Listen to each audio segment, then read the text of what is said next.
Welcome to the Global Lithium Management Talk. This is Lili Wu in Beijing. I'm so happy to have Austin Devaney to join us for the first episode. Austin is a former Albemarle's Global Director of Project Management, a specialty chemical company with a leading position in lithium. He is now the Vice President of Sales and Marketing of Piedmont Lithium, the only U.S. integrated spodumene lithium hydroxide producer.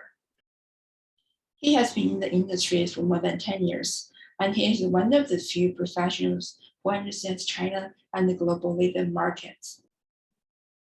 Yes, I'd be happy to. So really excited for what we're trying to accomplish here in North Carolina. So Piedmont is a company that is building a mine, concentrator, and lithium hydroxide facility in North Carolina of the United States.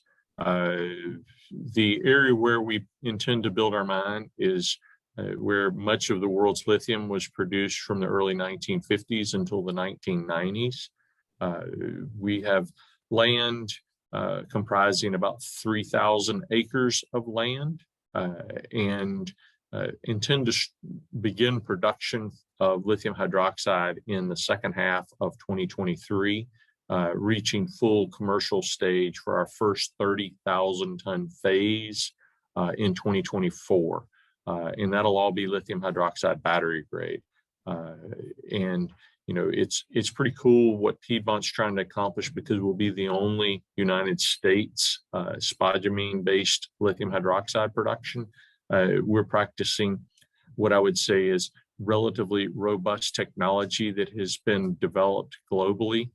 With the alkaline pressure leach that Outotec is developing, and we'll use traditional calcining technology for converting the spodumene. So I'm excited by the fact that, you know, we will be potentially the first major lithium production in the United States, and using a traditional route will allow us to minimize our technical risk. Very good to hear it. Thank you for the introduction of Piedmont. So from my understanding, Piedmont has a very low cash cost of $3,000 per ton, while with the typical spodumene cash cost of $5,000 per ton. So can you explain to us why the cost is so low? Yeah, it's really a fact that, you know, where we're located in the southeastern United States, our deposit has some byproducts that are very valuable. So we will produce quartz, feldspar, and mica and sell those products, which we're able to use as an offset to our operating cost and lower our operating costs. So our actual cash costs are comparable to others in the industry, but the fact that we're able to sell those byproducts allows us to realize a credit, which will make our production very low. Cost very low. And that's really a fact that we have markets here in the southeastern United States for quartz, which goes into a lot of building products. Feldspar goes into ceramic tiles. Mica goes into paints and other things. So there are other deposits in the world that have those products, but they're not close to local sources or local consumers. So they're not able to take advantage of the byproduct credits, which is why Piedmont is able to accomplish that. Understand. So my forecast for global LCE by 2025 will be in tight balance with about 1.5 million ton per annum of demand and about 1.4 million ton per annum of supply. So by 2030, supply will be about 2 million ton per annum, and demand would be reach 2.5 million ton per annum. So the shortage will mainly be the supply of lithium hydroxide. So with the EU's new policy of Fit for 50 announced on 14 July, the demand for lithium hydroxide from EU only by 2030 will be 1 million ton per annum. So while local self-supply at the maximum would only be 180,000 ton per annum. So in this case, how do you think that EU would handle its huge lithium hydroxide demand?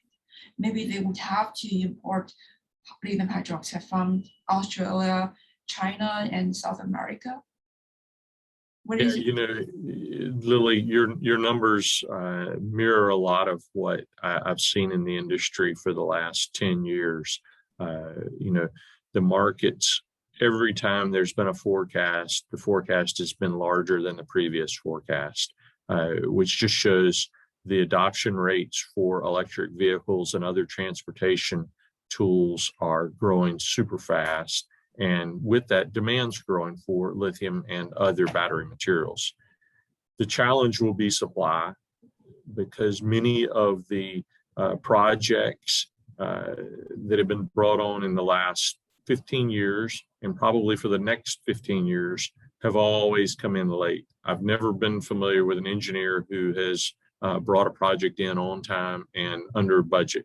So that will really put a lot of pressure on the lithium industry and adoption rates. So we've seen governments around the world, and you mentioned it earlier this month, both China and the European Union have announced plans to tighten emissions, which has the benefit of increasing the demand for alternative fuel vehicles, primarily electric vehicles. And so that will be more pressure on the lithium industry to perform. And I think that we'll be faced with deficits of supply, high prices, and as you described, there'll be sources of lithium that are untraditional, whether that be from recycling, geothermal brines, I would say clay projects, lepidolite from Africa. There'll be significant opportunities for nearly every type of resource to come into the marketplace. And that's just a fact of fast growing industry. There's a bigger pie, which allows more people to participate. Okay, thank you for your review. So when it comes to ESG, so thanks for your review on the lithium supply and demand. So lithium is nowadays a wide rush. So do you think South America's lithium boom is a blessing or a curse when it comes to environment, social, or corporate governance? Yeah, South America's got a lot of challenging dynamics. As you know, I worked for Albemarle for a number of years, and they have a large facility in Chile that they operate. And, from the time the companies, which the predecessor company to Livent, which was FMC, Albemarle, which was Chemitol, Foote, started production there, the challenges of operating there have become greater. There's a greater interest of the local people in kind of those operations, and the governments have started to view lithium with the greater increase in demand. They've seen it as an opportunity to become more involved and create a opportunity for their governments to do better. So there are a lot of projects in South America, particularly in Argentina, for salars to become operational. But I think, from an ESG perspective, water consumption, particularly those DLE projects, the direct lithium extraction, will be challenging to operate because you're in an arid region that needs significant amounts of water to operate those type of facilities. And so I think there'll be spots for them to operate, but they will not expand at the rate they have previously presented to the market. And I think that has a lot to do with kind of where their water balances are, the challenges with operating in a manner that protects the environment, which I think everyone wants to accomplish. So there'll be a lot of effort to increase. I don't anticipate that you would see Bolivia join the group of producers in the near term. They'll need a fair amount of technological development before they're operational. But like I said before, there's room for nearly every type of production source, but some of them will have some technical constraints that may be a little bit of a challenge. Yes, understand. Okay, thank you very much, Austin, for your time and being my first guest on the Global Lithium Management Talk program. Thank you very much.